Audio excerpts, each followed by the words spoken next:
Welcome to five. You son of a. Welcome to 561 Music. How are you, Hector? I'm doing great. How are you? Well, I was okay until he sabotaged my amazing opening. Well, that's the theme of the show, right? Sabotage. I suppose this one is like, it kind of is the theme of the show because last week we had a bit of a disaster and the episode ended up not getting recorded. So we are recording this now on a Tuesday night and we're doing it again. Well, it was a technical issue, but we're going to claim that the guests sabotaged the show. Yeah, exactly. Yeah, 100%. It was their fault. 100%. I don't think there's just any question about it. No, exactly. So for the rest of the interview, we're going to be very sternly questioning 59 Shop. How's it going, fellas? We're good. We're happy to be back. Yeah, cool. We have Bobby, Steve, and Rick. So it's 3/5 of the band, isn't it? 3/5. Yeah, That's right.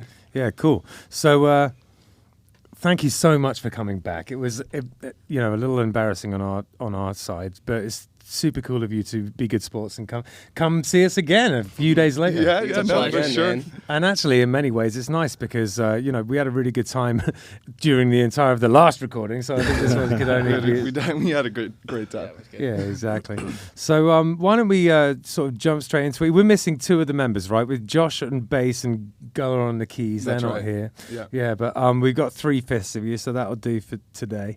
So we have like a pretty sort of set questions that we ask everyone who comes in, and the first one is why did you start playing music, and what was the kind of, I guess, environment that you sort of grew up in, and was it conducive to sort of learning how to play music? And why don't we start with Bobby? Sure. Well, I'm going to kind of detour around a little bit because it makes the story make sense. But growing up, I was put in sports, football. Basically played and trained for that like the majority of my young life. It was kind of like everything for me. Didn't pick up music until really after high school even. But I spent most of my time playing sports and basically wanted to go to college and get a scholarship and do that whole thing. And I was successful with that. Got a scholarship. Football. Yeah. Up in Rhode Island, a school called Bryant University. Cool. 3 shoulder surgeries later, ended up transferring back to FAU, and because my whole life I spent like playing sports and training for it. Was that one accident that screwed your shoulder up, or was it a series? So I had the first accident, and then it basically just dislocated my shoulder, and it wasn't like evident that I needed surgery, so I just like kind of kept at it. Gotcha. Dislocated again. Had a surgery. Turned out the surgery was basically messed up. Oh no! For lack of a better way of explaining it, the doctor used the wrong equipment to fix it. Right. Didn't fix all of it. It was a dentist, it turns out.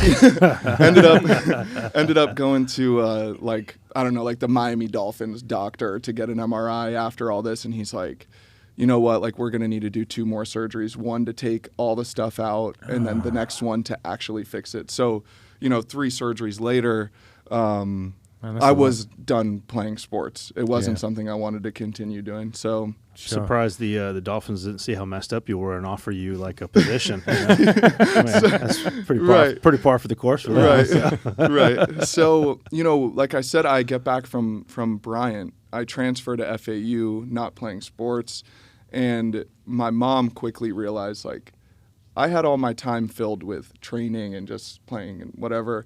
I'm not doing anything productive anymore. So Christmas came along and, I come downstairs and she gives me a Mexican Strat. And I didn't even think of playing music. My dad actually played when I grew up. Growing up, he played a lot. And it wasn't something that I really wanted to do. I was drawn to music, but not really to play. Yeah, it's cool guitar? You started on the. Yeah. Sorry, I meant to interrupt you there. No, sure. But it was cool that you started on the. Your first guitar was a Mexican Strat, because it was also my first guitar. Right. It was like my spirit animal when I was a teenager. I loved that thing. Yeah, it's a great guitar. It's I'm so grateful for a first guitar. Like that's a really nice piece for a first guitar. Yeah. So. I started getting into Pink Floyd at the time, so of course I just learned a bunch of Pink Floyd solos. Yeah, cool. And me too. There's a lot of parallels here. When I first, my first soloing was Pink Floyd as well. Like my guitar teacher pointed me towards all those, legendary Dave Gilmour solos and, those huge minor third bends and everything. That's where I started as well. He was a big sort of 60s and 70s blues rock fan, my teacher, and all of my soloing, to this day is really rooted in that playing. Right. Yeah, something that was really beneficial for me that I want to talk about is like the passion and like the discipline I got from playing sports transferred over to music. I mean, like I really loved music more than I could have ever loved playing sports, and that was like evident to me like really early on. Like, oh, brilliant. In playing, it was like I love this a lot. So after you stopped playing football, was that really the first time you'd ever played any music? Is that when it's all started? Yeah. Wow. Yeah. Yep. Crazy. I started How late. old were you? 19 years old. Okay. Yeah, so I'm 27 now, so I haven't been playing for that long. But, we'll get into it meeting these guys. I've known Steve for quite a while, but meeting Slick and playing with Steve, like, exponentially allowed me to just get better, Yeah, cool. Yeah. Yeah, that's brilliant. I mean, I feel like if it had been much later, it might have presented a bit of an obstacle. But you're still young at 19. You know what I mean? Yeah. The mind is still at sort of soaking things up like a sponge. For sure. Yeah, that's cool though, and admirable that you kind of like just pivoted like that instead of just getting super depressed about it. You actually right. No, that's a good point. Forged a new path. I don't even think at this point I knew how to be depressed about something. Right. It was just like, okay, this is gone. Let's do this. Nowadays, if something like that like if my hand gets chopped off or something, I would be miserable. Yeah. I think most people would be miserable if their hand got chopped off. I mean, kind of like theoretically with this, like back then, like to me, like losing football was like my hand getting chopped off. Yeah, it was my whole life. Yeah. So my shoulder kind of got chopped off, really, but but that's how really I got started was from injury. Interesting. Okay. So Steve, but how did it all begin for you, mate? Kind of similarly, actually. I mean, except when you go back a little further, like I took a guitar lesson or a few guitar lessons when I was in like 5th grade. My dad played guitar, and he was like, "Oh, let's see if you want to get into it." So I took a couple lessons. Didn't really bite into it too much. Stopped doing it. So, and then later on, I was skateboarding. Actually, you were there that day. We were at the skate park over in like West Boca or something, and I tore my ACL in my leg. And they were like, "Oh, come on, get up, man!" And I'm like, we gave him a really hard time, and they were like thinking I was a bitch or something. Like, "Bro, get up, like you're fine." I'm like, "Bro, I cannot stand right now." I think I specifically was giving him a hard time, and I like feel bad nervous. about it. It's because you guys were nervous that I was actually hurt. I just thought that you were all right. But anyway, so teenagers can be brutal though. I mean, we're awful Yeah. to each other. I was 18, I think, when this happened. Right. So my dad had guitars laying around. I was bedridden for a few months because of the surgery and whatnot. Yeah. So I picked up an acoustic and started learning Green Day, Time of Your Life on YouTube. 3-4 chords, teaching myself how to do it, and got really into it like really quick, and was like, this is something that I love. It was just a hobby that I liked doing for pastime. And then you kind of realize like what he said, like I'm just gonna dive completely into this. I don't really have much else. I mean, I was in school, and kind of where I met him actually. So funny enough, I've actually known Bob though. Sorry to jump around, but I've known Bob. We've been going to school together. I was in 6th grade and he was in 7th grade. Okay. And we went to the same school. We played sports together and stuff growing up. Never would have thought we'd be in a band together though, as like adults. That's great. It's pretty wild. Adults. I mean, it's weird to say, but I mean, we are technically adults. Loose term. We're still we're hanging on to the childhood, but we are adults. Yeah, totally. Yeah. And I think it's pretty cool that it kind of is the same story. It's like this, had an accident and then kind of ended up homing in on the music. It's pretty cool, man. So did either one of you guys? I mean, you both had your injuries and then you started playing the music and stuff. Did either one of you guys ever turn to like lessons or anything, or is it pretty much just self-taught? So I would say self-taught, and probably for you too, right? Yeah, I mean, so I was actually talking to my dad the other day, and I just remember, like, I've totally forgot about this. When I got that guitar, I went to my dad's, and this is, like I said, my dad did play growing up. So I go to my dad's house with this guitar, I'm showing him it, and he showed me the chords for Time of Your Life. Green Day song. Oh. And that was the That's very funny. first song that I learned was "Time That's of Your funny. Life," Green Day. It's a good Are beginner you- tune. I Same mean, thing it's with just a him. few Are chords. you the same guy? Yeah. Are we the same person?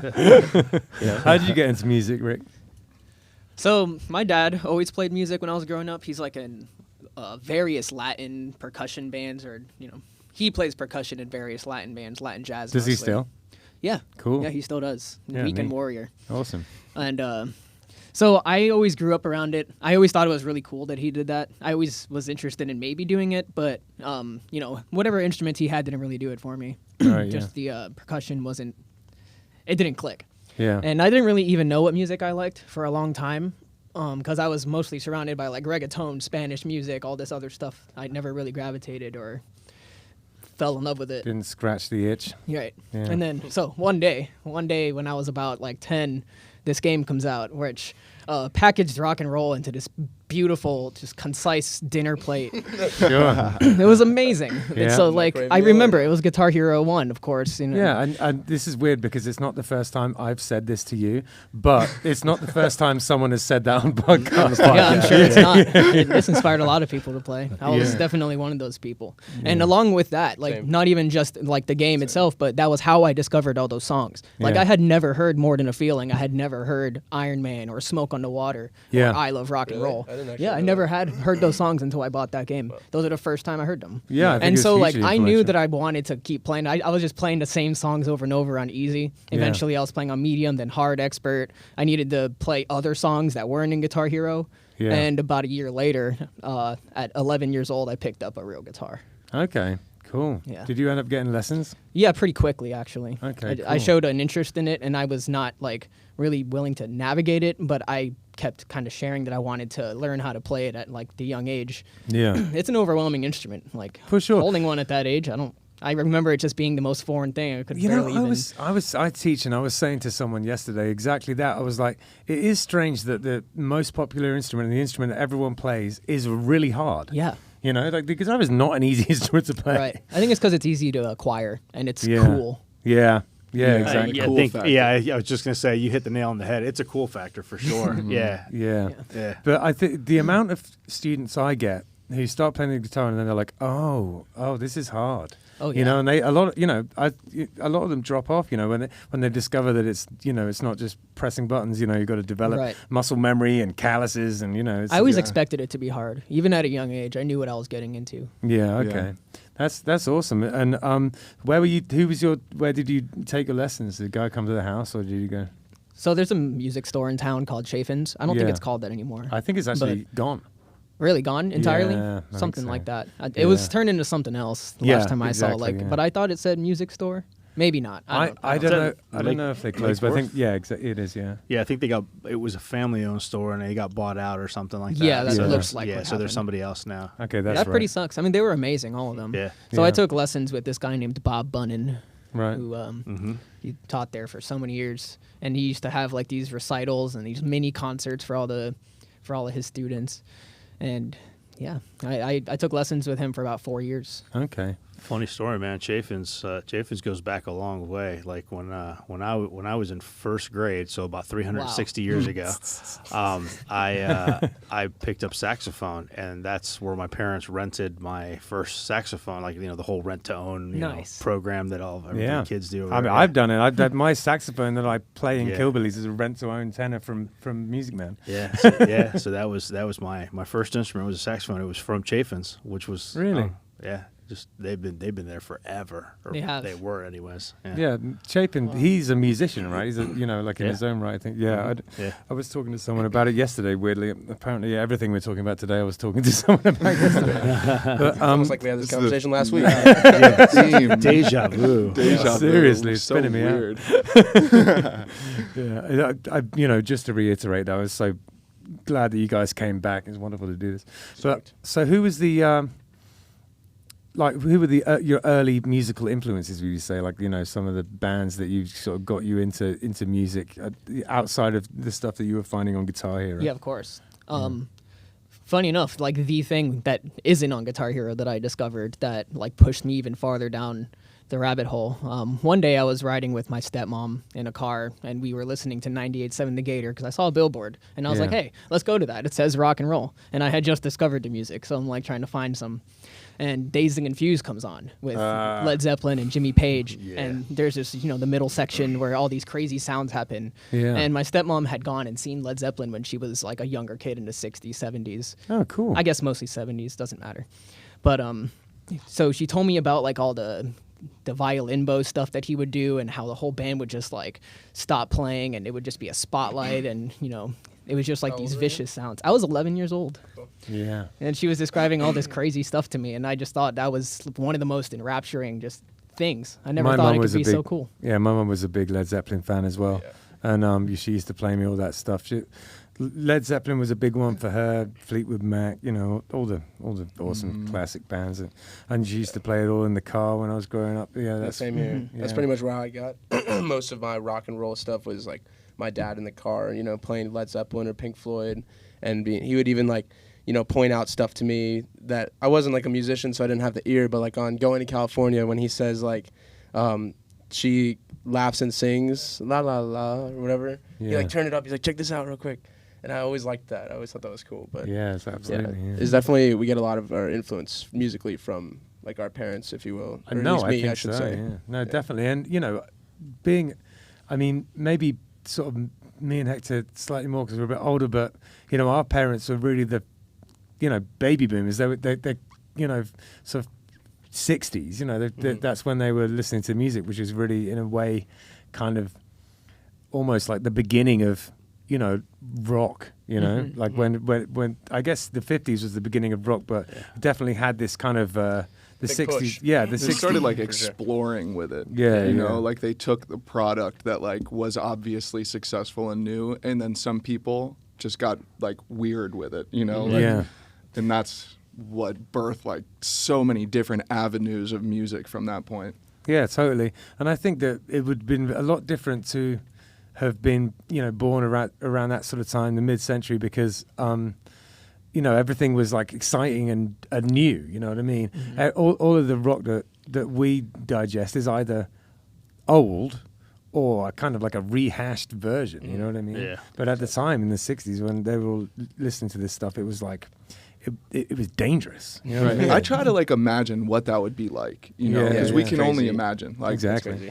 to have not like don't have that genre at all, and then all of a sudden there's this like uproar of like this new thing where like you feel like you're being bad when you're listening to it. Well, it just don't like you exploded. listening It exploded and like it just happened so fast. I mean, it was crazy. But I mean, every time we sit here and we talk to the guests and stuff, and everybody always has these stories. Their parents listen to this, or their brother or their sister or whatever listen to whatever.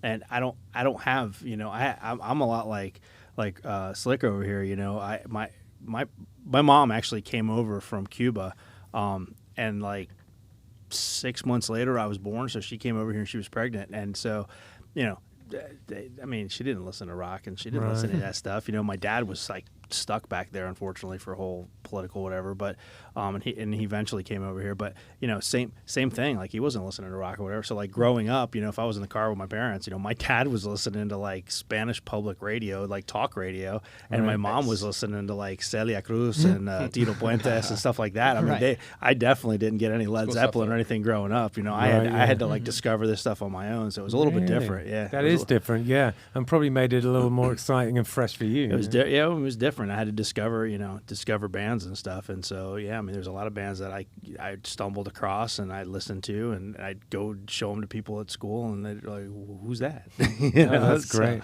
Just because they were listening to something else. They were listening to whatever their parents were listening to. I was just stumbling across crazy weird shit. Yeah, so. It probably gave you a little bit of more impetus to kind of dig, like find different stuff. So when did you first start kind of listening to music? I listened to music pretty early on, but it was never.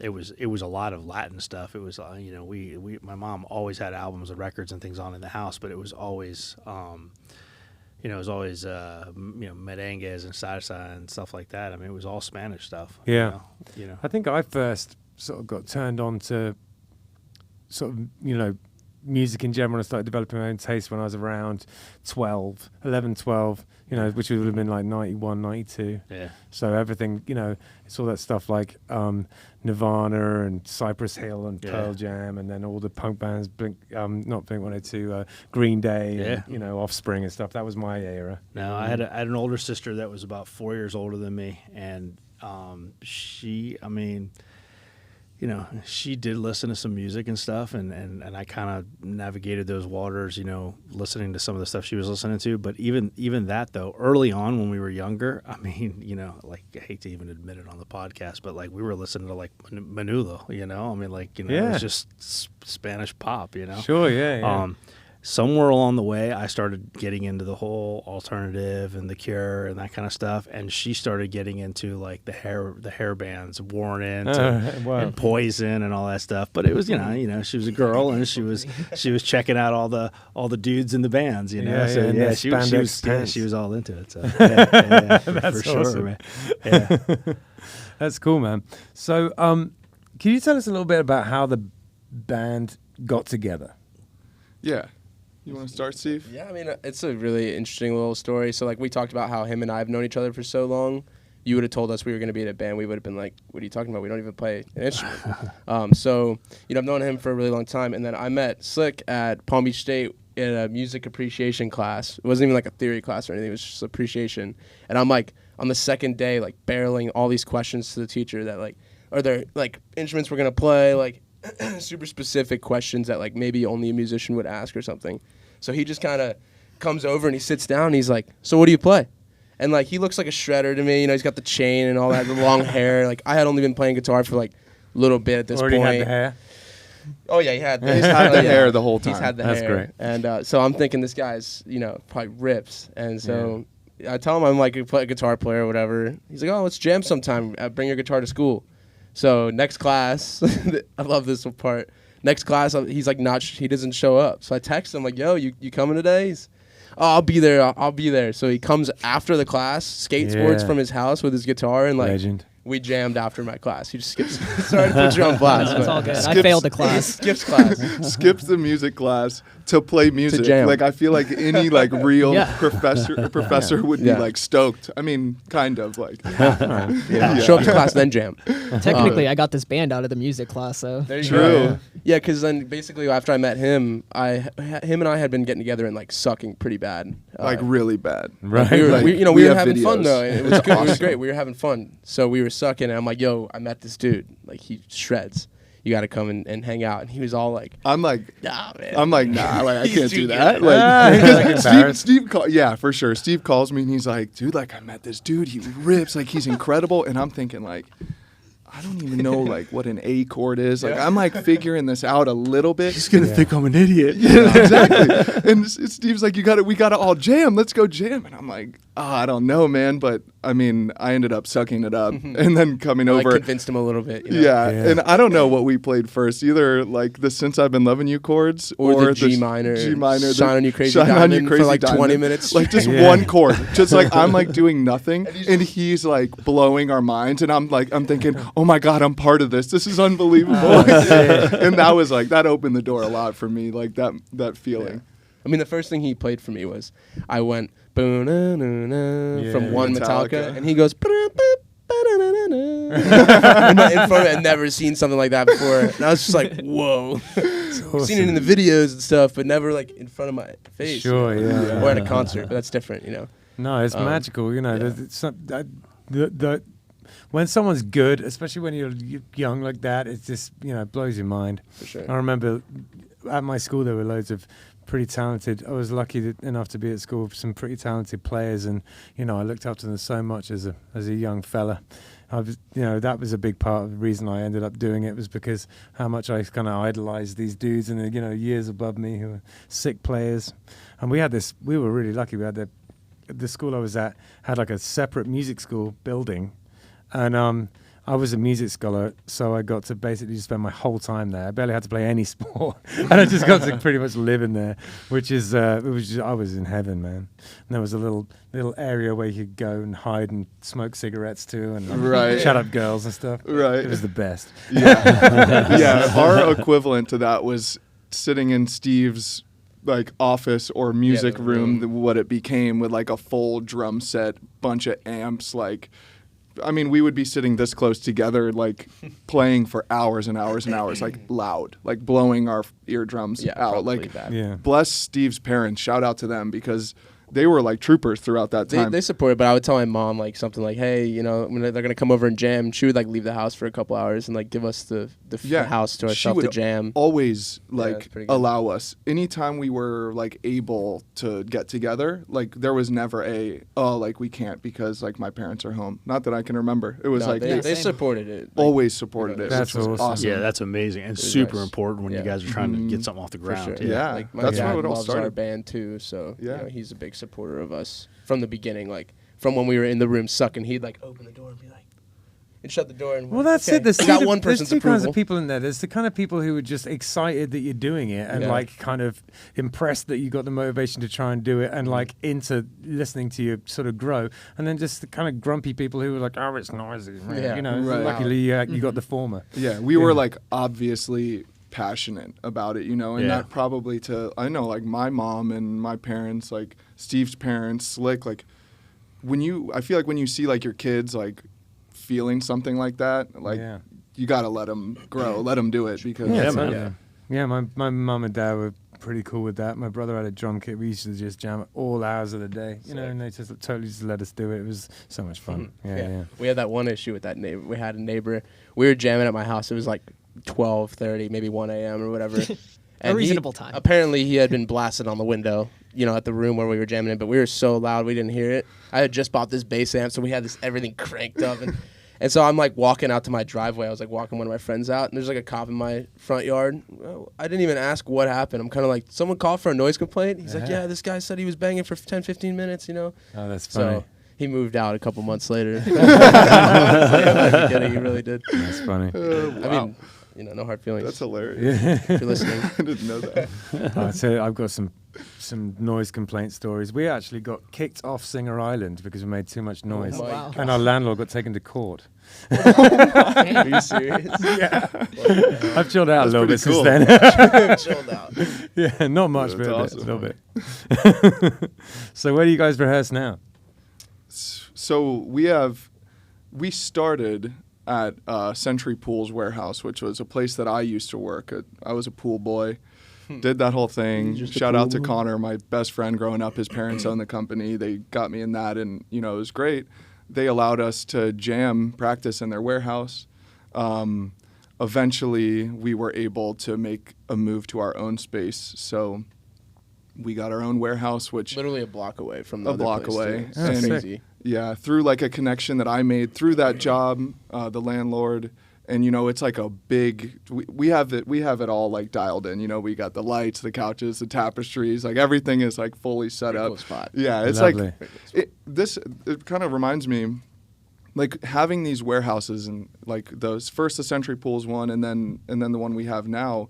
Like we weren't even really trying to play gigs. Like there was never like get together and it's like, guys, like we got to get this song done and this song done so we can have this to be able to play these gigs and then we could do this. It was never that. We just played for the sake of playing. Yeah, it was Sure. like we're gonna get together, and then even getting the other warehouse, it was like, you know, we're gonna pay the rent ourselves. If instead of like playing 3 nights a week, we're just gonna hang out with each other 3 nights a week and play. And Yeah. like that was big for us. Really, it still is. I think in some ways, the fact that you sort of came to music a bit later might have been an advantage because the magic of it, you know, you still had that kind of feeling, you know. Yeah, And it's no not doubt. like I've lost it, and I definitely feel that magic from time to time, but I can't claim it's the same as when I first, you know, Yeah. first discovered it. you know. Yeah, it Makes does feel like that. And what helps like to counter it, like the newness, is having a guy like Rick and then having our keys player Guller, who, you know, they both have the theory. They both have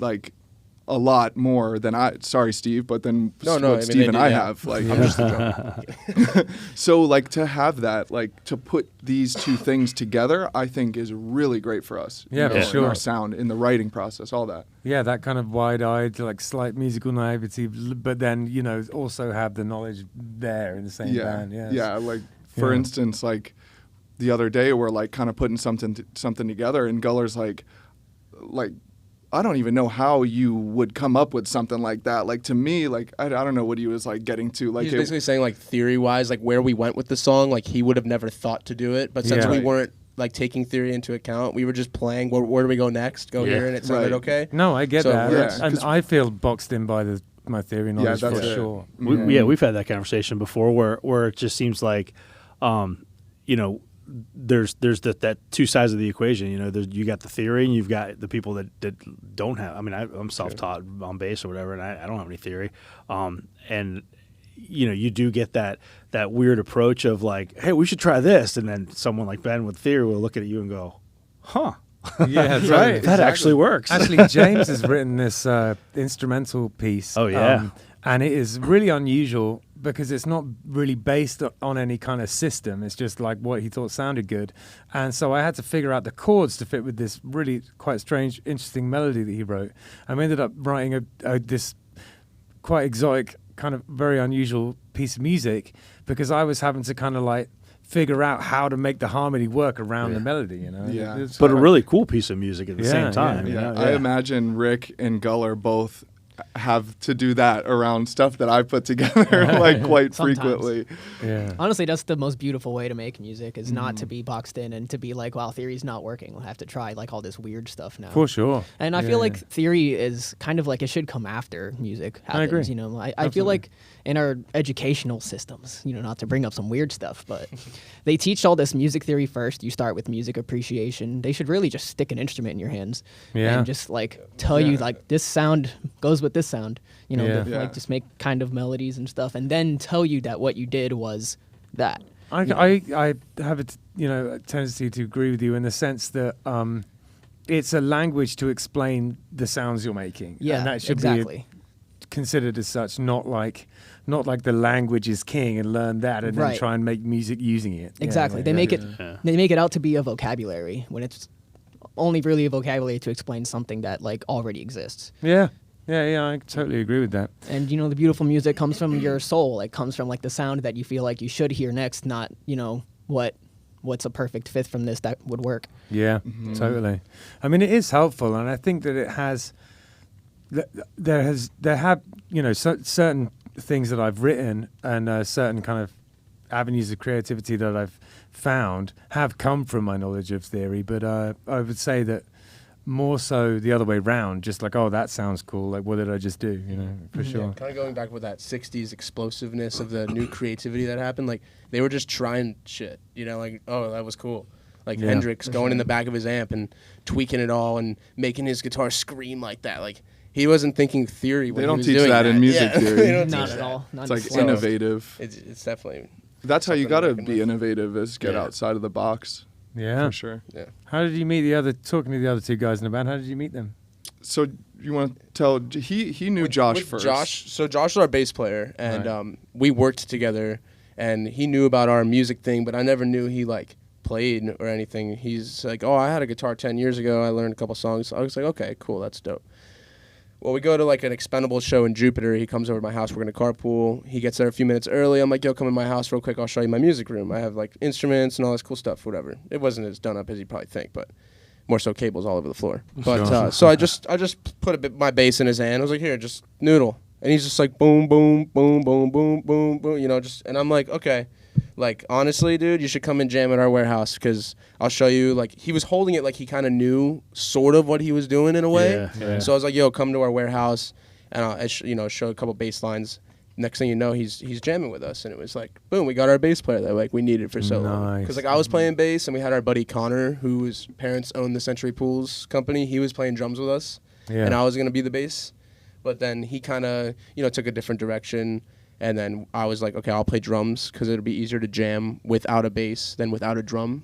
Yeah, in a way, depending on what you're playing, of course. But with what we were trying to do, so then that's pretty much how we met Josh. Cool. And And so Guller, we met recently. How many months ago? 2 months ago? Maybe like something? 3 months ago. Now, yeah, or time's even. flying Is that by. his first name? Yeah, it's his first Actually, name. That's awesome. We met him like before 2022 technically, like in December of 2021, but he didn't join the band until like February. Yeah, I that's jammed right. with him That's that right. one time in like January, and then in February he like joined the band. I think he's been in the band for 3 months now. Yeah, Okay. whenever Okay. he introduces himself to people, because obviously if you're like, hey, my name's Guller, they're like, what?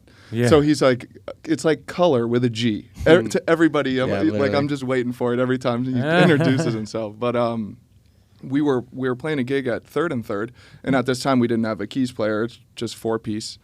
And I like playing there. yeah, a good love time that in place. Great place. Home Home Shout turf. out Third and Third. Shout out Third and Third. Yeah. So we're Ray. playing, and in between one of the sets, this like half drunk dude comes up, Half you know, wearing like a button down, like looking like super clean, like crew cut, whatever. Good looking like, guy. Steve cut his hair. Steve used to have longer hair than all of us. Josh has a beard and long hair. I have long hair. Look like a bunch of hippies. We look like a bunch of, you know, dudes with long hair playing rock and roll music. Smell a little bit or something. And then Guller. We smell nice. Yeah, we do. So Guller walks up and he's like crew cut, wearing like button down, looking like a frat dude. And it turns out he is a frat dude, but that's okay. We love Guller. And so It's not like that. it's not like that. But, yeah, so he comes up to the stage right when we finish a song, and like he's like, I want to play keys with you guys. Like, you guys need a keys player. Like, Oh, I'm gonna awesome. play keys. I with you hear guys. where I can do. I hear where I can fill the space. Yeah, so I think he takes like a receipt and writes his name and his phone number, puts it in the tip jar, and like that's not maybe not the first time someone's been like, oh, I want to play with you guys, blah, blah, blah. Like, you Oh, know, it yeah. happens. Yeah. And So you brushed it off. We're just like we kind of Yeah, brush it you off. We usually- laughed. Like, it was funny. We're in the middle of playing. Exactly, You know, and like, in that kind of situation too, you can't help but your defenses be a little bit up because the amount of nutters that come up to you. You know? Yo, yeah, I've had Oh, beers God. spilled into my pedal board. Oh, I've man. had like people try to get like it, you know, it happens. There's So- always somebody that wants to push you off and sing, like get in your Yeah. place and sing. That's so Yeah, obnoxious. I mean, it We is what earned it this is. spot, okay? Yeah, it's So obnoxious. Did we though? So we were using it for, I mean, even now, like I still use the COVID excuse. I'm like, oh, I'm sorry, I can't have you singing my mic because of COVID. yeah, it's not a bad excuse. I don't care. You know- I just don't want you up here. I used to feel bad about it until relatively recently. I don't know if it's just because I think, well, it is 100% just because I'm older and I've just stopped caring. But, you know, now I'm just like, nah, no, go away. Nah. I just don't care. And Just like, no. you know, it's the amount of times I've sort of like agonized over, oh, well, you know, is it going to mean that they have a bad night and maybe you should go? Don't care anymore. Yeah. Well, no, like it's kind of worth doing that because like if something bad happens, then it's on you or it's on your $2,000 pedal board or it's on like yeah. it's really not worth the risk most of the time. But so back with Guller, we brush it off, and then I think a whole set goes by, and next thing you know, he's back up at the stage saying the same exact thing, a little bit more drunk, like A little bit more. a little bit more drunk. little Like, more, oh man, I can picture him. He's just all smiles, dude. So Bless his heart. he comes up and like says the same stuff, writes his name on another receipt, But puts it was his a napkin. No? one of them was a One of napkin, one of them was a receipt, I think. I don't remember. So puts another one in the tip jar. Yeah. And then we pretty much brush it off again. And it wasn't until like someone actually got in contact with Steve that is like a mutual friend, yeah, right? that's right, yeah. So a mutual friend, because Guller saw that somehow this person knew Steve through probably social media, and then like He had her hit me up and say, hey, my friend wants to jam with you guys. Oh, that's And so I was like, okay, like if he's telling this mutual that we know, like he must really want to jam with us. Like it Yeah, wasn't just yeah. he was drunk at the bar, like, oh, I want to play Sure. with you guys. Yeah. I tell you He, what, like, was looking persistence for pays something. off. Oh, You know, he was tenacity persistent. and He was persistence. persistent. Yeah. I think in music in general, in the arts in general, we have our banjo player James always says this, and I 100% agree with him. Is that if you want to get something done in the art, you just got to keep doing it. You just got to keep going, and it just applies across the board. Yeah. You know, it's even the case with this podcast. If we keep doing it, it's going to get bigger. You For know, you just sure. got to keep going. for sure. Repetition. Yeah, Yeah. we were really into the fact of having a keys player. At least I was. I We- mean, I yeah, know we all these. were. Like, Oh yeah, for sure. We play a lot of For a Grateful couple Dead and Pink years. Floyd. Yeah, it's like these songs like really need keys players. We kind of would make up for it with two guitars, but like the thought of like not having to try to make up for it with two guitars was like a really nice thought. Like I love keys players. I've always had like like a full heart for key. Like when soft spot. Yeah, soft spot. When I go somewhere and I see like a band with a keys player, I'm not watching the guitarist or the singer or any. Like I'm watching the keys player the whole time. I love a So- keys player. Yeah. Yeah. So, we're really into like him coming and jamming with us, but like I think I got sick or a couple of us were sick when we were gonna make it happen, and then like we agreed like, all right, let's hold off on it, and then Steve. There was salt with me for this. I was like pretty mad upset at Steve. He goes like behind our back a little bit. Not at all, bro. No. Okay. So this sounds still a little no, raw. no. This is good. This is good. I love this. Let it out. I Let it love all this. out, man. On the podcast. So- You're in a safe space, kind of. So the night that we were all going to get together, a couple of us bailed because we were sick. Steve ended up actually still getting together with Guller and not really mentioning it. But like, thank God that he did, because like he, you know, like passed the, what do they call it? The whatever The test. torture. Yeah. Oh. So Well, yeah, so we were gonna jam like you said that night. We were supposed to get together, and then they bailed. But he kept texting me like, "Yo, what's good? What's good?" So I was like, "Dude, why don't you just come?" The rest of them bailed, but I'll play. Come over. I'll have my bud come and play drums. So I played like guitar and bass. Guller played keys, and then I had a buddy sit in on my drum set. And we did like a 3-piece jam. We played like a few tunes, you know. I wanted to see what he had, you know. Like honestly, it was like a mini audition almost, like Sure. without the band, you know. I just wanted to see. He had freaking chops like crazy, you know. He's playing all kinds of tunes like perfectly, and I was like, okay. So I told them like a couple days later He's that amazing. I jammed with him a couple days ago, and they were like you jammed without us, like you went behind our back. And I was so I'm like, sad. No, It's like you dude. cheated on them, Yeah, man. that's how they Yeah, that's felt. what it That's how felt they felt. But it worked out, you know. Yeah, It our worked band out. is really like a relationship between 5 dudes. I know like a lot of musicians feel that way, Oh, but yeah. we got to keep everybody happy. You got to Yeah. like it's like just It's like hard being in a sometimes, too, I'll tell you relationship. that. Well, I mean, I'll tell you. I mean, Sometimes. I don't know the other two guys, and I haven't met them, but Great dudes. just seeing like you guys, and like last week when you guys were here, and like this week, you know, and stuff. Like you guys, it's obvious you guys really gel well together musically. You gel well together, like as friends, and there's a connection that's really obvious between you guys. You guys like seem like really good That's awesome. friends, Thanks. Yeah. not just bandmates, Yeah. which is Yeah. awesome, and That's what it's it started super as. important. Yeah, it started Super as important. friends. We were Like, just that's- friends that got together to play music together. Yeah. You And know, then we realized we weren't bad. So it's like, I just think that that's the way it's got to be. It's you can always teach someone how to play an instrument, but like chemistry between people Yeah. playing music together is paramount. Well, it's Yeah, super yeah. It's just the important. It most makes important. it makes it hard to stay in a band. I mean, I can't stand Ben. So, I mean, so being on a podcast and in a band with him, You might not be able to Jesus. tell That's a couple of hours, but I'm a real ass. can't stand somebody. That's pretty much the relationship. They can't stand me half the time, but they love me. it's a love-hate relationship. They Yeah. love to hate you. They love me.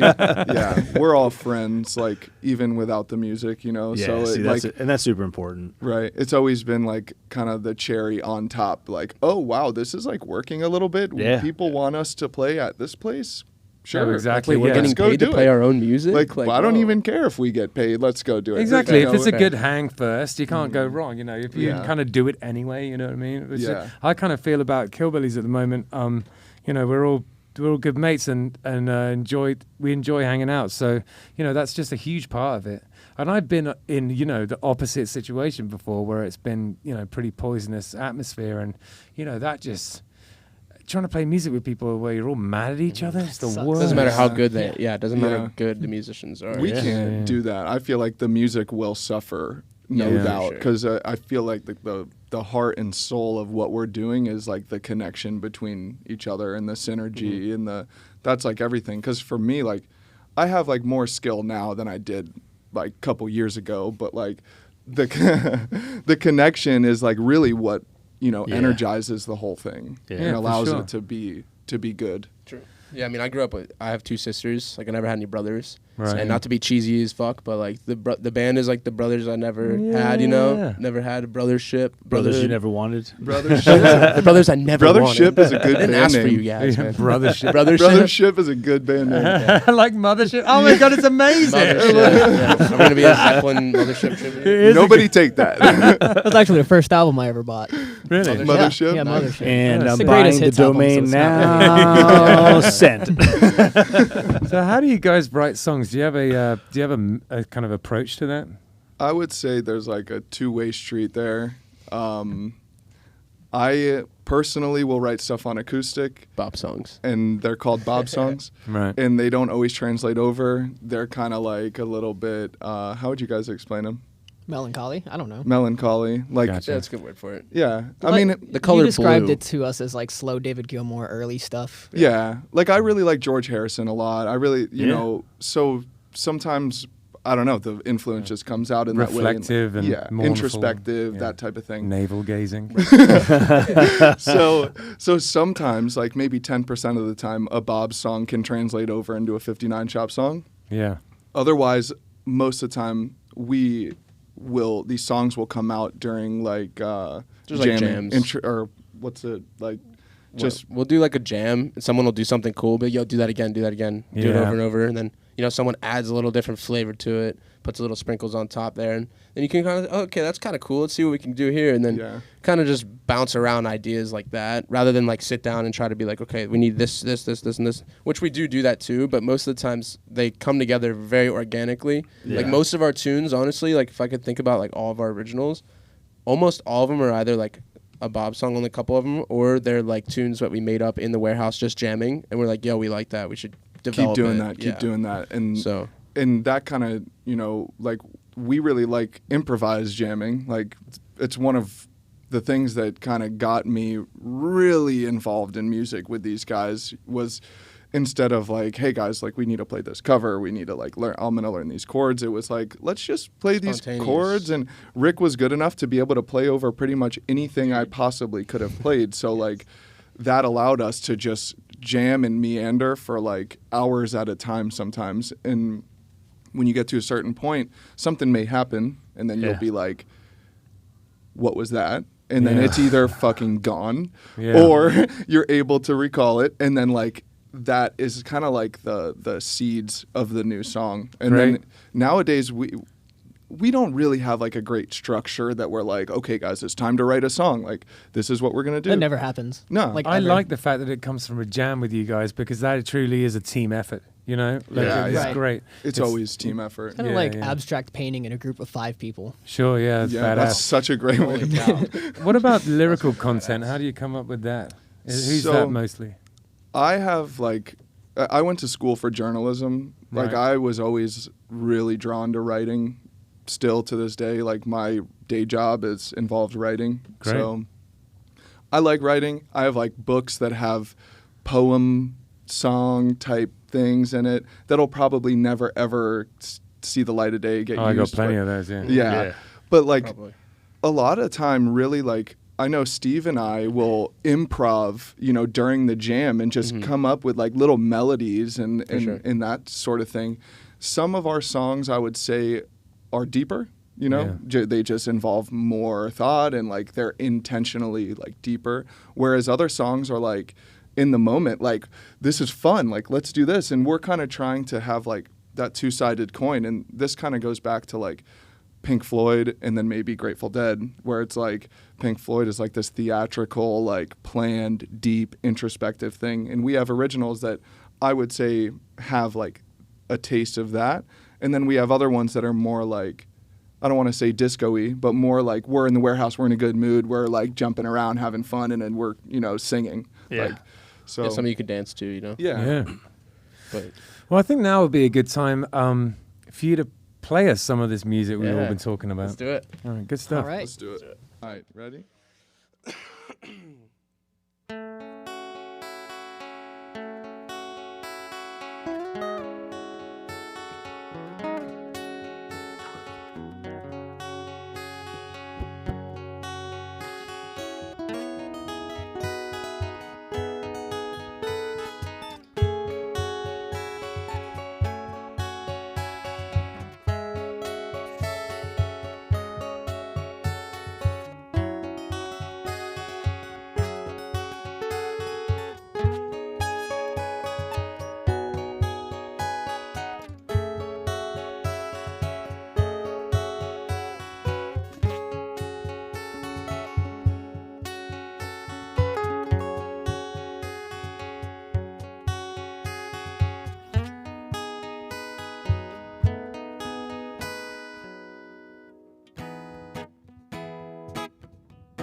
Days in disillusion, locked inside the warehouse. Think it's time we get out. We don't wanna have to hide no more. Just want a place to call our own. We don't wanna have to hide no more. We just want a place to call our own. Wander to the beach now, crashing waves of splendor, locked into the ocean. Time didn't matter. We don't wanna have to hide no more. Just want a place to call our own. We don't wanna have to hide no more. We just want a place to call our home.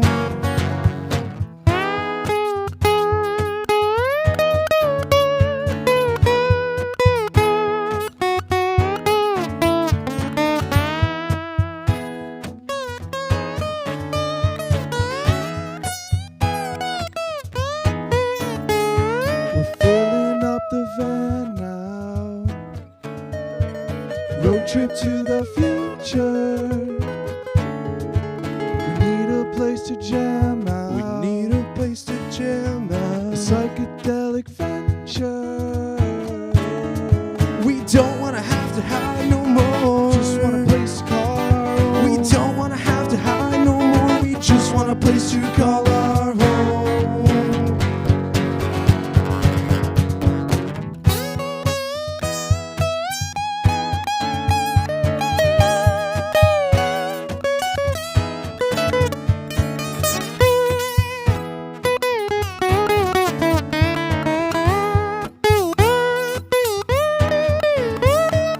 Waves, waves of splendor. Waves, waves of splendor.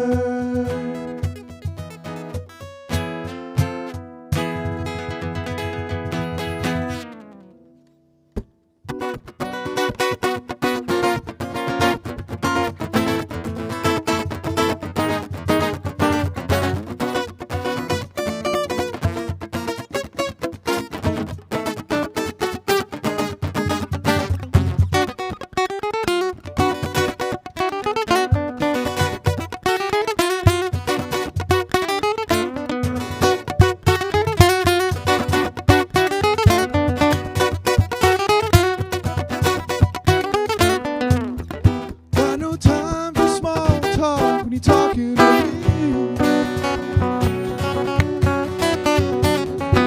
Some good conversation and my mind's gonna leave. Don't come around here bringing all your ups and downs. Don't come around here bringing all your ups and downs. There's a fine line where you gotta meet me. Just tiptoe it with me to keep us at ease. Don't come around here bringing all your ups and downs. You say you wanna talk, but we keep going round and round.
561 Music is brought to you by Handlebars Bar and Grill. Handlebars is a biker bar in Sequester. It's a real cool spot. It used to be called Judy's. It's a little yellow building on US 1. If you're heading north out of Jupiter on US 1, it comes up on your right, and you can spot it because there's this little yellow building, and there's almost always a bunch of bikes outside of it.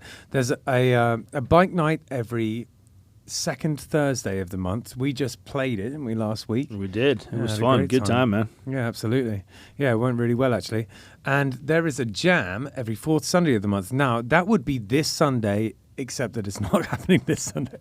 So if you want to go to Handlebars, by all means do, but there's no jam this Sunday. But there's one every other month, so there'll be one in June. But yeah, this Sunday, I run it, so I'm away, so it's not happening this Sunday. But if you want to go and check out an awesome biker bar, swing by. It's got great food. Burnsy does the food there. He's there every day cooking up some great food.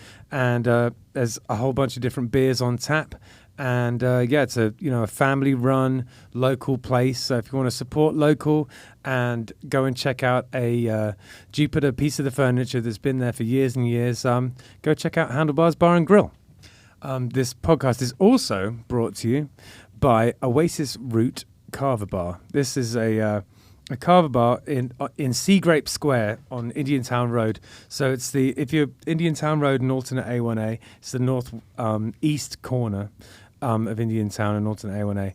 And if you don't know anything about kava, it's a Polynesian root, and they grind it up and they mix it with water, and it sort of has a sort of relaxing properties, and it was used ceremonially in Polynesia for probably thousands of years, and it recently has become popular in the United States. It's something of a subculture that's springing up all over the place, especially in Florida.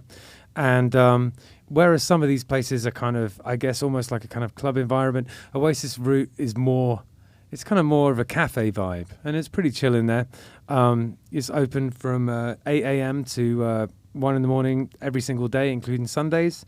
So if you're looking for somewhere to go, almost any hour of the day, Oasis Root might be your destination. They're pretty cool because it's kind of like a bar, except no one is drunk, which for me, being someone who doesn't drink, is quite nice, actually. So if you want to go and check out Oasis Root Kava Bar, go in there and say hi to Jim, the guy who runs it. He's a big supporter of the podcast, and we really thank him for supporting the pod. It means a lot to us. So thanks a lot, Jim. And yeah, that's our sponsors for the week. You just tell us a little bit about the songs you just played us, mate. All right. Nice glasses, by the way. Thank you.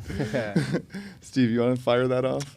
So Waves. Yeah. Waves of Splendor is the first song. Yeah. The first little thing you heard was technically the intro to something that we did a long time ago, when we called ourselves Anti-Pop Psychedelic Surf Rock, APSR for short. Yeah. Yeah.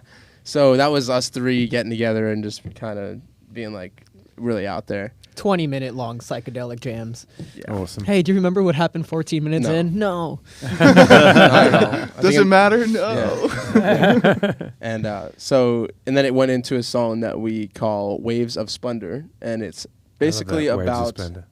it's basically about like our band and how we were in that pool company warehouse, and we loved it, and we were so grateful to be there, but we were needing our own space. We needed our own environment, and we were able to acquire that, which is great. It's also about the bandmates joining, Josh being the bass player. Actually, my girlfriend Kayla was in the band for a little while. She was a singer for us. She was in it maybe for 8 or 9 Yeah, months. she inspired us to sing. She did. We were like a band that had no singer for a long Yeah. time. I mean, I don't know if we would consider ourselves a band at that point, but we were playing together, but there was no microphones in the room. We were just like playing instruments. And then we did get mics a little bit later on, and then she joined, and she was like this really awesome vocalist, so she kind of pushed us to like try to sing more a little bit, even though she might not even know she did. So yeah, next thing you know, we start dating. She leaves the band because we were gonna start dating, and the whole band agreed that it would be better if she wasn't in the band. Yoko situation. One relationship at a time. So that song though, it has like a really nice sentimental value for us because it's about us at a very like adolescent time of our band, like when 59 Shop was. I think we made that song before 59 Shop might have even been called 59 Shop. Really? Yeah. So, and then obviously when we kind of kept going, the song changed a little bit, added a little bit of this and there. Yeah, we hardly play it live nowadays. You know, I mean, we do, but I feel like it began acoustically, so it is funny to come back in here and play it acoustically, because that's not something we've done in a long time. You know? I've never played a cajon on it too. Oh, that's true. This is like Steve's second time playing I've cajon. never really played cajon, but I love it though. Last week was the first time, right? Yeah. Last week was the first time. Take two. I'm down to keep it up. Is that your cajon? No, it's actually my girlfriend's cajon. Yeah, she's Shout killer out- cajon shout out player. Ali for letting me use Killer, the yeah. cajon. Shout out Balatovis. Yeah, there you go. But yeah, no, and then it goes into we did ups and downs, right? Yeah, it might be worth talking about. So that song is usually a 2-part song, Waves of Splendor, which is like, our breaking free of the warehouse. Like, we need a place to call our home. We were getting, like Steve was just saying, we were getting kind of like some rules where we were at. We definitely felt welcome, but we wanted to spread our wings more in this space. Yeah. Have our own place. Yeah. So that song kind of helped us and like motivated us really, get our own space. But so we didn't play it just now, but we'll play a song that we call Lola's Wrath after, where it gets a little bit heavier, not a little bit, it gets like a lot heavier. Right. Start yelling at you, boy, you better run. Right. So so that song was actually started from, or how did it even come up really? Like, I remember it was like one of the jams after you had got back. He got attacked by 2 dogs while he was working Good at the heavens. pool company. Yeah. A pit bull, So- another Crap. dog, like here, got me here, opened my thumb up quite a bit. There was a while where I don't want to get too gruesome, but there was a while where this was going down and the dog had my thumb in its mouth. And I was thinking, like, I don't know if I'm going to be able to use my thumb anymore. Son like, of a bitch. We're talking about like a beefy pit bull Sure. Yeah. where I don't have Bitten it help. off. Yeah. Well, they lock their jaws too. It's like Oh, impossible to man. open their mouth. So what happened was, like, I'm here trying to get my thumb out. The other dog comes up and grabs me here. So I have a dog on me here hanging off me. I have my thumb man. in this pit bull's mouth. I'm screaming. Yeah. I'll stop there with the details. He's So just a cool You're boy, like, this is the nobody end of does 59 Shop, man. I remember, like, right after that moment so from my yelling, the woman who owned the dogs comes out and gets them off of me. And, like, of course, I was locked in there because the fence, like, closed and locks from the inside. So I had a neighbor open it for me. I'm, like, covered in blood. Sure. And the neighbor's looking at me like, this is not okay. You're not okay. You're not okay. And I'm like, I'm fine. Like, I need to go to the hospital. And, like, I'm just going like this, just making sure I can still move my thumb. Like, I didn't know if I could, because it was, it was deep. Shredded up, yeah. It was shredded. It was pretty bad. Gnarly. It was definitely gnarly. So that song, the dog was actually named Lola. So we call Right. that song Lola's Wrath. And, Steve's like, boy, you better run. He did like the riff, and like I'm just thinking in my head like he just got recovered from this dog bite. Like, you better run, Bob. So I was just like, boy, you better run. Right. Like, and then it just kind of stuck, and it was like Yeah, and then we go to this like major part Kinda where resolves it a little It bit. resolves it a bit, and like this was like the happiness of like they said everything's gonna be all right. I stayed in the hospital for 4 days because Really? yeah, like they sewed me up initially, and that was a giant mistake because I almost went septic from the infection. So basically everything was all right. They actually visited me in the hospital. We did. Do you want to tell them a little was bit fun. about that?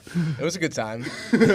I think there was a bottle of Jaeger involved. We may you have go. brought a bottle of Jaeger. That's probably why I don't remember so much. I mean, we came and visited you, and we were chilling for like 2 hours, and you A little told us longer. all about it. It was nice for me to be able to like kind of tell the story really to like my friends, and then like everything was always going to be all right. Like, I don't want it to sound like this was like some awful thing. Like, it was all right.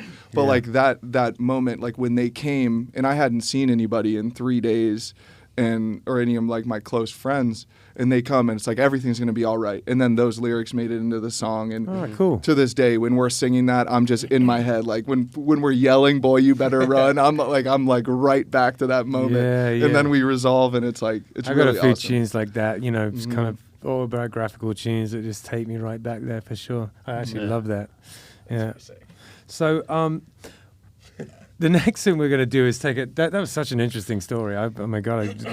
I'm so sorry that happened to you. You've been through the wars, mate. All sorts of things that happened to you. Yeah, it's crazy. Like, there's always something like beautiful on the other side every single time. Hell yeah. I think, well, aside from COVID happening, like pretty soon after that.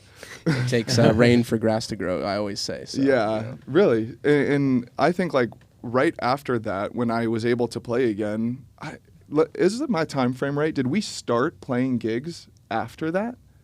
Like yeah, we I think weren't. we were getting ready to try to play gigs. We weren't even playing gigs yet I when think that that was song pre was Kayla, made. right? Because Yeah. Kayla was when we played our first gig. She kind of helped us Yeah. play the Yeah, very yeah. first gig we ever Right. did play. Now, you were That was paid. you were in the hospital 4 days, but how long were you out of commission as far as like not being able to play? A few weeks? Or? It did take a while to heal. Yeah. More than 2 weeks, though.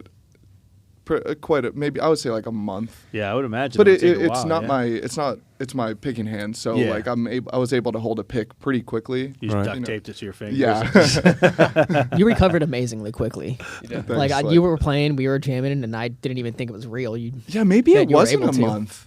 It was less than a month. It I thought it was was like less than a 2 month. weeks or 3 weeks. Yeah. 3 weeks cool. maybe. Yeah, whatever. It was amazing, Bob. So maybe the power of music healed you up. There you So let's take a look at your pedal board, Rick. Oh, it's my so favorite. I have Nice. already seen it because we did this last week, and it is hands down my favorite board that's come on the show. We've had a lot of thanks. amazing boards on the show, but I love this one. Can you tell us a little bit about it?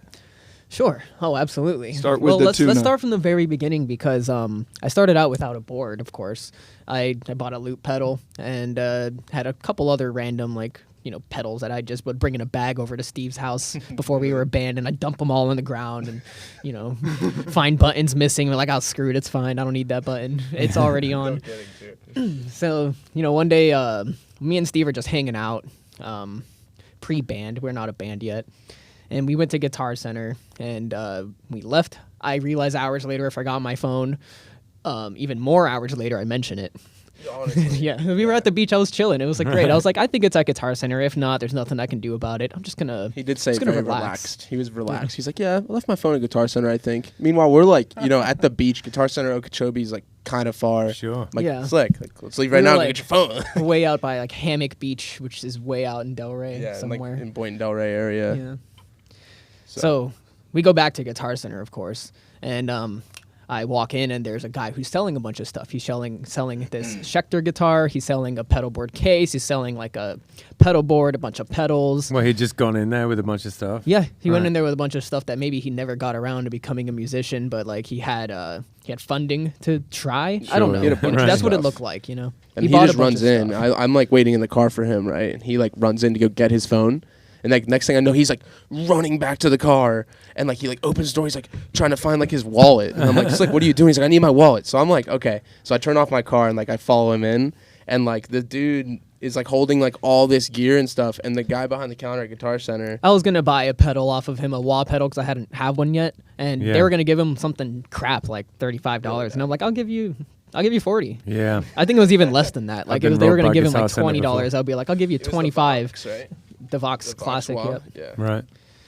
Anyway. Well, I was just gonna say, he's holding all this stuff, and he's gonna buy this pedal from him, which you wound up buying from him. But then the Guitar Center employee is like, "Yo, like these are like really good dudes to give this stuff to." So that guy, Oh, cool. just gave us like the pedalboard box. Like, I mean, he gave you. You probably know better what he gave you. Some of the specifics. Oh like, wow. Yeah, I mean he gave gave us you a a bunch lot. of cables. A bag full of cables, Oh, a wow. whole pedalboard box that had like a Damn, pedalboard score, man. thing that you Oh, can big Velcro all time. your pedals to. That Yeah, makes like me a happy, pedal like train or a whatever. happy Guitar Center story. Yeah. That's great. Extra it's amazing. extra There's batteries one. and stuff. It Didn't wasn't he give even you, like, real. Like batteries, a Dude. bunch of. I already said cables, but there were so Yeah. many cables. At He gives least a whole bag of And that- cables, and I'm still several using hundred them. bucks. That was like the beginning of the like pedalboard thing for Right. him, For sure. and it was like He had like a whole pedal board that was not touched yet. The Velcro was still in the plastic in Yeah. the box. And in a case. He was gonna like keep it. He was like, "Oh, maybe I'll just save it and I'll put money in it one day or something." And I'm like, "All right, that's cool. Like I'll go buy one." So then he just kind of like, screw it. What am I gonna sell this case?" So that's this board. Yeah. So this board right here is that one that I got at Guitar minus Center. the pedals. Minus the pedals pedals. have come and went. What it's mounted to, though, is the original Yes. thing that he actually gave us. Yeah. So let's start at the top left. Thanks for Work- starting at the top left. I was hoping you'd do that again. Went well last time. Yeah, exactly. So the top left, it's a tuner. Yeah. Tuner. The tuner. Tuner. Very nice. It's pretty simple. You painted that, right? My girlfriend painted it. Oh, that's right. Yeah. She never finished because I had to jam that night, so I just brought the pedal back, and then it's just been like this phone tag of, hey, do you want to paint the pedal tonight? I'm not going to be home. Oh, man, I brought it already. It's fine.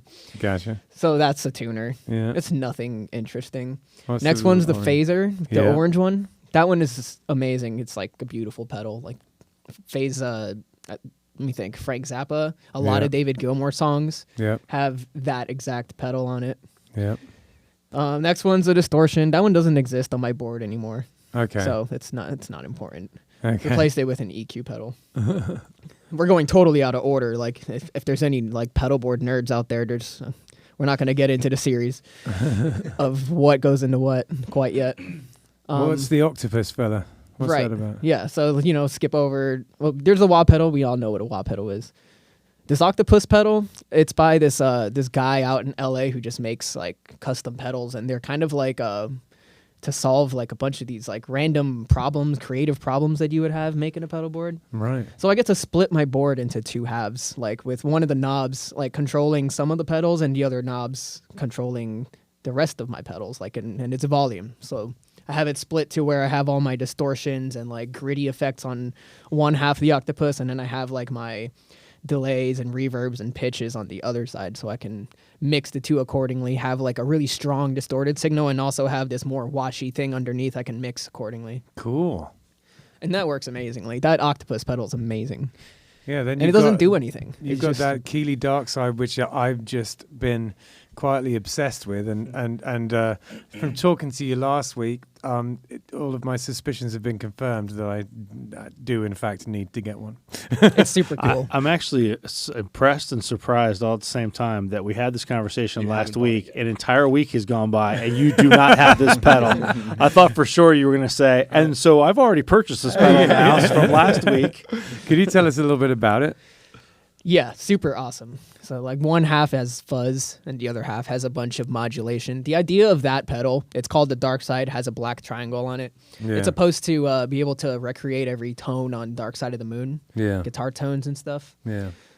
And it does its job. It really does. It really does. There's a learning curve because you can't use everything at once all the time. You kind of switch between certain settings. Yeah. What's the I asked you this last week, but obviously no one who's listening to this will know that.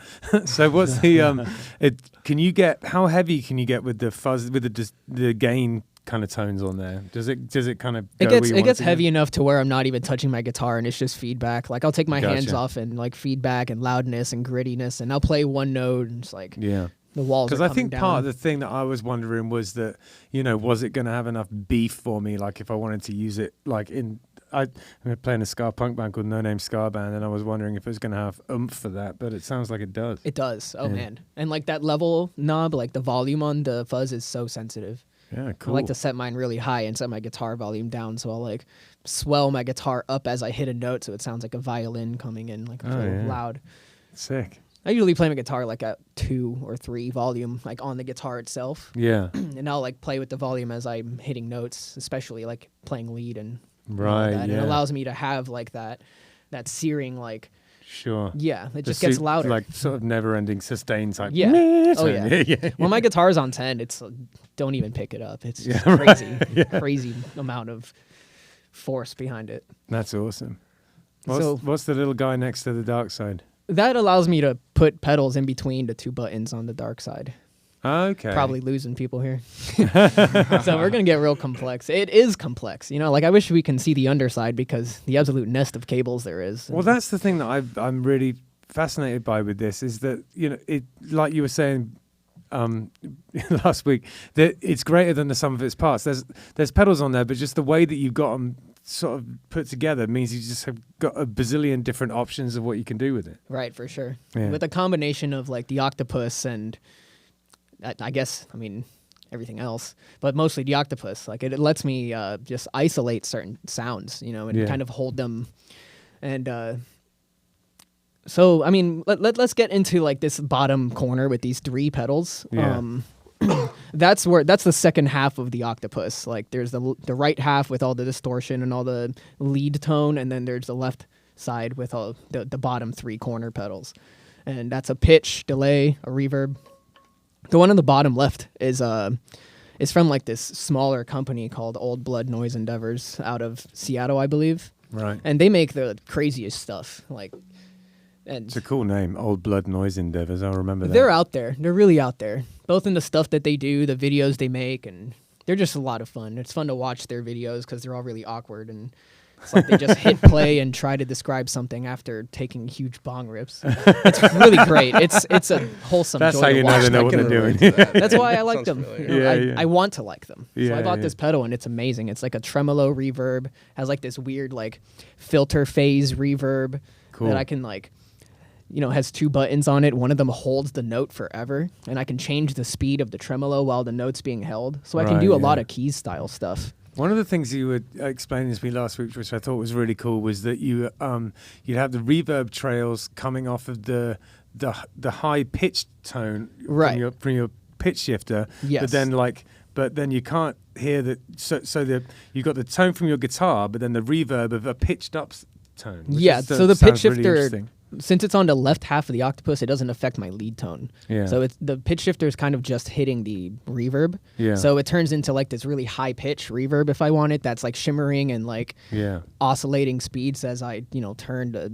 It's crazy. It's amazing. It's like a mad scientist. That's so cool, man. It's the International Slick Station. It's the space Oh yeah, it's really cool. And I absolutely love like having the ability to hold one note and like change the speed of like the modulation on the note. I love that. And just too, having a yeah. pad underneath to like solo above, Yeah. or over, I guess. Yeah, for sure. I have that Electro Harmonix freeze pedal, and it's by Yeah, far and dude. away my favorite pedal. It's amazing. Like, Yeah, the yeah, amount yeah. of dreaminess you can make with that. Yeah, I kind of use it because we play sort of a lot of folk music and Irish music. I use it almost like a folk drone, like almost like a bagpipe. You know what I Yeah. mean? I play Yeah. over the top of that. But all right. So what have you guys got coming up in the future then? Anything that we need to know about, gigs or like recordings, anything like that? So, is it May 27th? 28th? No. I think it's 27. 27. I feel like I've been Third seeing and that third. number. Yeah, May 27th, 3rd and 3rd we're playing. And Okay, great. we're going to take a little break after that because I'm kind of going on a Europe vacation. So Very nice. Nice. Are you That- going to where I'm from? Probably not. Americans never go. to Where are England. you from? England. Yeah, You are? we'll stop there. Oh, sick. Yeah. That's Yeah. awesome. We're going all over the place, but Yeah. I think this 27th show will be our last show for like a little while. So we're gonna try to get all of our friends there, everybody out there, 3rd and 3rd. Yeah. Nice, man. Mm-hmm. Yeah. And Delray. 3rd and 3rd Delray. Shout out 3rd and 3rd. Yeah, absolutely. Big up 3rd and 3rd. We love playing there. We always have a great time Such there. a good spot, man. Oh, it's Yeah. so fun there. Yeah, And, absolutely. That's a cool setup. Gonna too, sneak man. in a shout out for since we're talking about 3rd and 3rd. Sons of a Tradesman. Yeah, First time big we ever up. played at 3rd and 3rd was with them. So Yeah. shout out to them for sure. For Absolutely. taking us under their wing. Big friends of the pod and good guys. Absolutely. man. Really good guys. So what have we got going on then? We don't have too much going on. I think we're playing Meg O'Malley's on Friday, Yeah, that's it. and I think that's it. You're going away or something? I this have a gig. I don't think I'm going away anymore. I have a gig on Sunday from Sunday. 11:30 to 3:30 at Cork in Hobe Sound, and so it's going to be the first gig where I use my new looper. I got a Boss RC600. week? Nice. Oh, dude, And it's so good. Yeah, it's sick. yeah. Yeah, I just got it, and it's gonna be my first gig with it. So if anyone wants to see me struggling with electronics, come see me play. It's like just had a pedalgasm when he heard what kind of pedal you're going to use. He's like, oh man. No, it should be all right. I've been messing around with it a fair bit. So the cool thing about it is that it has onboard effects. So actually, I'll be struggling less with electronics because I won't have my board and the looper, just the looper. So yeah, You hope, anyways. I know. Yeah. Cross fingers, it'll all go without a hitch. Theoretically speaking. Yeah. All right, guys. Thank you so much for coming. Thank you so much for coming back. Yes, thanks for Yeah. coming back. Thank you guys. No, it was a pleasure. It was a good time. Yeah, sick. Stoked. All right. Well, I'm really looking forward to see you guys play. I'm sure it's coming down the pipes in the near future. And you're all real charming lads, and it's been a pleasure. Thanks, you too. As, Thanks, guys. usual, we will have all the links for 59 Shop in the show notes. we'll have a website and Facebook and anything else you guys have, Instagram, whatever you Yep, guys have. Instagram, All that stuff will mainly. be all in the it'll all be in the show notes. It'll all be on the show notes for both the video and the podcast side. And as always, please like, subscribe, and send us money. See ya. Peace. Take me by the scene. It's what we're doing. Come and check it